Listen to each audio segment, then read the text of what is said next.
미가서는 크게 두 가지로 나눌 수 있습니다. 1장부터 3장 그리고 4장부터 7장까지인데요. 7장으로 구성되어 있는 이 미가서에서 1장부터 3장은 당시의 상황이 정말 급박하게 돌아가고 있는지를 우리는 알 수 있습니다. 아수르라는 나라가 북이스라엘을 멸망시키고 남유다까지 위협하는 그 순간 속에서도 여전히 남유다 백성들과 북이스라엘 백성들은 우상 숭배와 부정부패라는 두 가지 종교적 사회적 문제를 가지고 있는 심각한 상황이었다는 걸 우리는 보았습니다. 여러분, 현실은 어떻습니까? 현실은 사람의 욕망과 그리고 그 욕망으로 인한 파괴력 그 사이에 항상 서 있는 것 같습니다.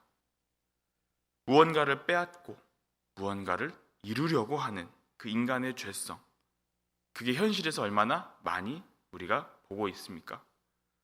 그래서 그런지 오늘 본문, 이 미가서 1장부터 3장을 보시면 아수르가 쳐들어오고 있음에도 여전히 종교적으로 그리고 정치적으로 문제가 많았던 이 북이스라엘 남유다 백성들을 우리는 보았습니다.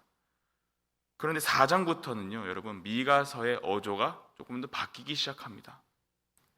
지금 처해 있는 현실은 암울하지만 그 현실에 매몰되지 않는다는 것이죠. 아무리 현실이 암울하다 할지라도 우리가 기대하고 소망해야 할 것, 그것이 바로 무엇이냐라는 거예요. 미가 선지자는 그것이 바로 하나님의 나라라는 것을 알려주고 있습니다. 이 땅을 보면, 세상을 보면 아무리 희망도 없고 절망뿐이지만 그 끝날에는 하나님의 산이 굳게 서서 예수 그리스도가 세상에 임하시고 그곳에 모든 민족들이 모여 주님의 도를 배우고 주님의 길을 행하는 나라. 어두운 현실 속에서도 눈을 들어 빛을 보는 것이 4장이라면 5장은 그 빛을 향해 절정을 향해 달려가고 있는 것 같습니다. 5장 1절을 함께 읽어볼까요? 성경책으로 5장 1절 함께 읽어보도록 하겠습니다. 딸 군대여, 너는 때를 모을지어다. 그들이 우리를 애워쌌으니 막대기로 이스라엘 재판자의 뺨을 치리로다. 아멘. 보통 우리는 성경에서 시온의 딸들아, 예루살렘의 딸들아, 혹은 시온의 딸아, 이런 표현들을 우리는 종종 보게 됩니다. 미가서 5장 1절에서 미가 선지자는 딸 군대여라고 시작을 합니다. 보통 딸이라는 표현을 성경에서 쓸 때는 하나님의 그 어떤 애절함이 좀 담겨 있는 것 같은데, 있는데요. 딸들과 이 군대라는 단어가 사실 좀 매치가 되지 않는 것 같습니다. 그런데 지금 이 상황을 보시면 하나님이 그런 말을 쓸 수밖에 없던 상황이었던 것 같습니다. 하나님이 이스라엘 백성들을 아끼시는 마음, 그 애절한 마음에서 군대를 갖추라는 말로 우리는 해석할 수 있습니다. 때를 모을지어다라는 겁니다. 군대를 갖추고 진용을 갖추라는 겁니다. 여기서 5장 1절에서 나오는 그들이 우리를 애워쌌으니 할 때 여기서 그들은 아수르를 의미하죠. 막대기로 이스라엘 재판자의 뺨을 친다는 것은 곧 이스라엘의 왕이 막대기로 뺨을 맞을 거라는 겁니다. 여러분, 고대 근동에서 막대기로 뺨을 맞는다는 것은요, 수치를 의미합니다. 이 수치스러운 일을 이스라엘 왕이 아수르에 의해 당할 거라는 것이죠. 즉 하나님은 심판의 경고를 지금 이스라엘 백성들에게 하고 있는 것입니다. 그런데 미가 선지자는 2절을 통해서 이 모든 분위기를 다시 한번 바꿉니다. 베들레헴 에브라다야, 너는 유다 족속 중에 작을지라도 이스라엘을 다스릴 자가 내게로 나올 것이라. 그의 근본은 상고의 영원에 있느니라. 이 말은 암울한 현실 속에서 무엇을 할 수 있냐라는 거예요. 그저 하나님만을 바라볼 수밖에 없다는 것입니다. 그런데 하나님을 바라보면 하나님의 계획이 보입니다. 그 계획이 무엇입니까? 완전히 다른 시선으로 보이는 그 계획. 이것이 바로 오늘 미가서 5장의 가장 중요한 포인트죠. 그 계획. 지금 2절에서 미가 선지자가 무엇을 합니까? 예수 그리스도의 탄생에 대한 예언을 하고 있습니다. 근데 여러분, 1절과 2절 사이에 역사적 간격은 한 700년 정도 됩니다. 현실은 이스라엘의 멸망 직전의 암울한 상황이지만 눈을 들어서 하나님을 보니까 700년 후에 벌어질 일들을 미가 선지자가 보게 되었다는 거예요. 미가서 전체를 보아도 정말 중요한 말씀이 바로 오늘 우리가 읽은 본문 5장 2절인 것 같습니다. 당시 수치 가운데 있고 육체는 억압과 두려움 가운데 있는데 시선은 하나님이 주실 메시아를 보고 있기 때문이죠. 하나님이 예수 그리스도의 탄생을 미리 보여주시는 놀라운 기적을 미가 선지자가 목도한 것입니다. 베들레헴 에브라다라고 성경은 기록하고 있는데요. 베들레헴은 우리가 알고 있는 그 베들레헴입니다. 에브라다는 창세기 35장 19절에서 알 수 있는데 베들레헴의 고대 지명을 가리키죠. 이 베들레헴 지역은요, 예루살렘에서 약 6.2마일 정도 떨어진 곳이라고 합니다. 굉장히 가까운 지역인데 당시에 행정 단위를 이루는 최소 인구가 1000명이었다고 하는데요. 베들레헴은 그 최소 단위도 이루지 못하는 아주 작은 촌동네였다고 합니다. 무슨 의미입니까, 여러분? 메시아는요, 예수 그리스도는 귀족이 아니라 지극히 평범한 곳에서 태어날 것이라는 겁니다. 장차 인간의 권위나 명예를 후광으로 얻고 태어나는 자가 아니라 하나님의 주권에 의해서 태어난다는 것입니다. 이것은 곧 그의 그리스도의 겸손함과 연결이 되는 것이죠. 빌립보서 2장에서는 이렇게 기록합니다. 근본은 하나님의 본체시나 하나님과 동등됨을 취할 것으로 여기지 아니하시고 오히려 자기를 비워 종의 형체를 가시자 사람들과 같이 되셨고 사람의 모양으로 나타나사 자기를 낮추시고 죽기까지 복종하셨으니 곧 십자가에 죽으심이라. 사도 바울의 교훈이 여기서 우리에게 알려주고 있는 것 같습니다. 당시 유대인들은 항상 메시아가 힘 있는 자가 올 것임을 꿈꿔왔습니다. 힘 있는 자가 나타나서 로마의 압제에 있는 자신들을 구해주고 이스라엘의 강력한 제국을 꿈꿨던 것 같습니다.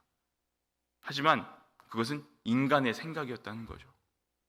인간의 생각은 하나님의 계획을 뛰어넘을 수 없음을 우리는 여러 번 듣고 경험했습니다. 하나님, 이스라엘만 구원하시려고 예수님을 보내신 게 아니었다는 겁니다. 예수님은 온 인류를 구원하시기 위해 이 땅에 태어나게 하신 게 바로 하나님의 주권적 계획이었습니다. 그뿐만이 아닙니다. 오늘 본문을 보시면 그의 근본은 상고의 영원에 있다고 기록합니다. 상고라는 히브리어가 올람이라는 단어인데 이 뜻은 무엇이냐면요, everlasting, 영원함이라는 뜻입니다. 영원함에 있고 영원에 있다, 같은 말을 반복하고 있어요. 그 말은 즉슨 무슨 말이냐면 우리랑 근본 자체가 다르다는 겁니다. 그의 근본이 우리의 생각이나 판단을 뛰어넘는다는 것이죠. 예수님은 이미 태초부터, 이 세상이 지어지기 전부터 이미 계셨고 하나님이 구원의 시기가 되니까 급조해서 만들어진 것이 아닌, 급하게 태어난 것이 아니라 이미 구원 계획을 세우실 때부터 존재하고 계셨음을 미가 선지자가 선포하고 있는 것입니다. 예수님은 우리가 필요해서, 우리가 원해서 오신 것이 아니라 하나님의 계획대로 오시고 그분의 절대 주권 아래에서 이 모든 것들이 실행되었다는 것을 여러분 믿으시기 바랍니다. 겸손하신 예수님, 자기의 모양을 사람의 모양으로 나타나셔서 자기를 비우시고 종의 형체로 오신 예수님, 그 예수님이 자신을 버리시고 그 십자가에 올라가 우리를 대속하셨다는 것, 그것 자체가 바로 은혜입니다. 베들레헴에 가면요, 예수 탄생 교회라는 곳이 있다고 합니다. 성지순례를 가보신 분들이라면 혹시 아실 수도 있고, 저는 이것을 보기 위해서 인터넷으로 한번 서치를 해봤는데요, 그 출입구의 이름이 겸손의 문이라고 합니다. 얼마나 작냐면요, 누구나 고개를 숙여야만 그 문을 들어갈 수 있다라고 합니다. 작은 곳, 협소한 곳, 누구나 고개 숙여야만 하는 곳, 그곳이 바로 예수님의 태어난 장소임을 상징하는 것 같습니다. 예수님은 요란하게 오시지도 않았고요, 여러분, 거창하게 오시지도 않으셨습니다. 우리가 늘 보잖아요. 예수님은 자기 자신을 드러내지도 않으셨고, 예수님은 마국간에서 태어나 말구 위에 누우셨습니다. 미가 선지자가 예언했던 그 예수 그리스도의 오심을 보면서 우리는 어떤 생각을 갖게 되냐면요, 두 가지를 생각해 볼 수 있습니다. 첫 번째는 아주 인간의 눈에는 작아 보인다 할지라도 하나님의 능력에서 보기에는 그렇지 않다라는 겁니다. 일상을 살다 보면 우리는 겉으로 보이는 모습을 굉장히 중시한다는 것을 느끼게 됩니다. 남들의 모습, 남들이 겉으로만 보이는 그 모습 때문에 우리가 움츠러들 때가 있고, 남들이 보이는 그 모습 때문에 우리의 마음이 여유로워지는 것을 또한 보게 되죠. 그러나 하나님의 나라는, 하나님의 능력은, 하나님의 관점은 그렇지 않다라는 겁니다. 대표적인 사람이 있습니다. 하나님의 눈으로 볼 때는 그 하나님의 뜻을 이루는 자가 있었죠. 인간의 눈으로 볼 때는 보잘것없던 사람. 누구일까요? 다윗이죠. 다윗은 여러분 있으나 마나한 존재였습니다. 아버지 이새가요, 자신의 아들들을 사무엘에게 다 보여주는데 하나님은 계속 아니라고 하시죠. 사무엘은 이 아들들 말고 또 없냐라고 물어봅니다. 근데 이새는 아예 이 다윗이 자신의 리스트에는 없었던 것 같습니다. 양치는 막내 아들이 하나 있는데 하나 보여드릴까요? 마치 이런 뉘앙스로 사무엘에게 이야기합니다. 그런 그가요, 여러분, 골리앗을 물리치고 후에 이스라엘의 왕이 됩니다. 하나님의 능력이 거기에 있다는 것이죠. 여러분, 그게 하나님의 능력으로 된 것임을 여러분 기억하시기 바랍니다. 두 번째는 무엇이냐면요, 하나님은요 그 계획과 약속을 반드시 이루신다라는 겁니다. 사무엘상 17장 12절을 보시면요, 다윗을 소개하는 구절이 있는데요, 어떻게 기록되어 있냐면 유다 베들레헴 에브라 사람 이세라 하는 사람의 아들이라고 기록이 되어 있습니다. 베들레헴 에브라 사람, 여러분, 예수님이 왜 베들레헴 에브라다에서 태어나야 했습니까? 다윗의 고향이기 때문이죠. 왜 다윗의 고향에서 태어나야 했습니까? 다윗과 하나님이 맺은 언약이 있기 때문이었습니다. 사무엘하 7장 16절에서 하나님은 다윗과 이렇게 언약을 맺습니다. 내 집과 내 나라가 내 앞에서 영원히 보존되고 내 왕위가 영원히 견고하리라.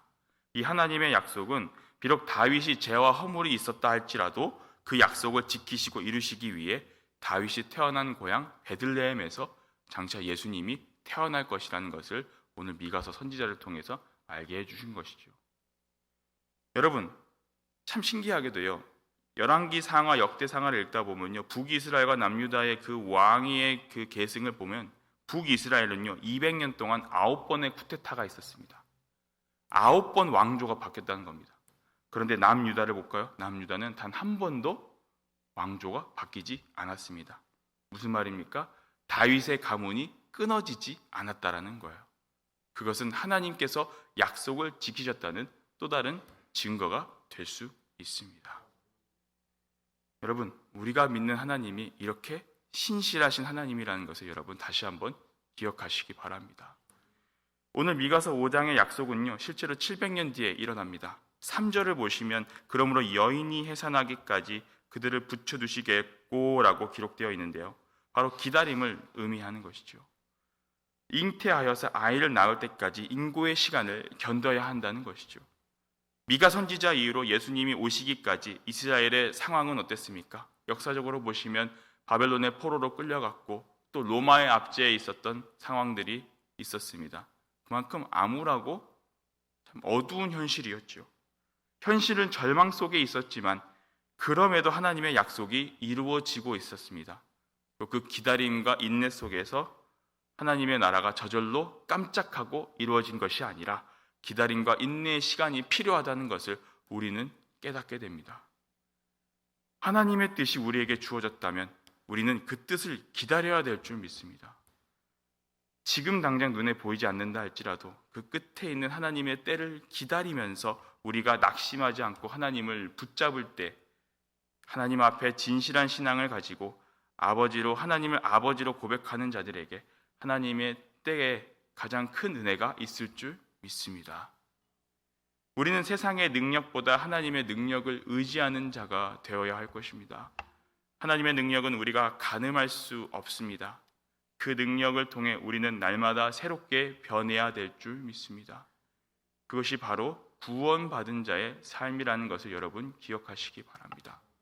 오늘 또 우리는 우리의 삶의 날로 새로워져서 날마다 주님의 은혜를 의지하고 그 은총을 누리며 그리고 그 은총을 전하며 살아가는 자들이 되시기를 주님의 이름으로 간절히 축원합니다. 아버지 하나님, 주님의 때를 기다립니다. 그냥 가만히 기다리는 것이 아니라 사모하면서 기다립니다. 미가 선지자가 700년 후에 있을 그리스도의 오심을 기대하며 선포했던 것처럼 우리가 그러한 마음으로 주님의 때를 기다리는 자들이 되게 하여 주시옵소서. 우리 교회가 주님의 날을 기다리며 주님 다시 오시는 그날을 간절히 사모하는 교회가 되게 하여 주시옵소서. 비록 그때가 눈에 보이지 않는다고 할지라도 반드시 이루어질 것을 믿고 간절하게 기다리는 교회가 되게 하여 주시옵소서. 오늘 저녁에 있을 금요 예배가 있습니다. 하나님, 주님의 말씀을 통해 더욱 주님을 사모하는 자들이 되게 하여 주시옵고 우리가 더욱더 주님의 은혜로 인하여서 날마다 새로워지는 자들이 또한 되게 하여 주시옵소서. 몸이 아픈 자들이 있고 마음이 아픈 자들이 있습니다. 하나님께서 그들을 위로하여 주시옵소서. 감사를 드리오며 예수 그리스도의 이름으로 간절히 기도하옵나이다. 아멘.